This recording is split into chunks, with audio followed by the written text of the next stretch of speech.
From the View menu, check on the snap and rollers.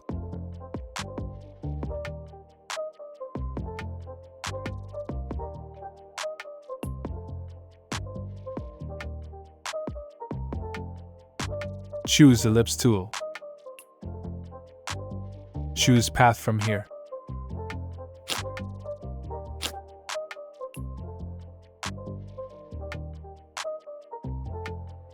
Choose Text tool.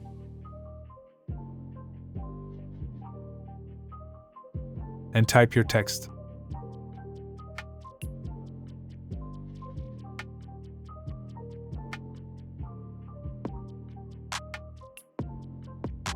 From the window, click on Character.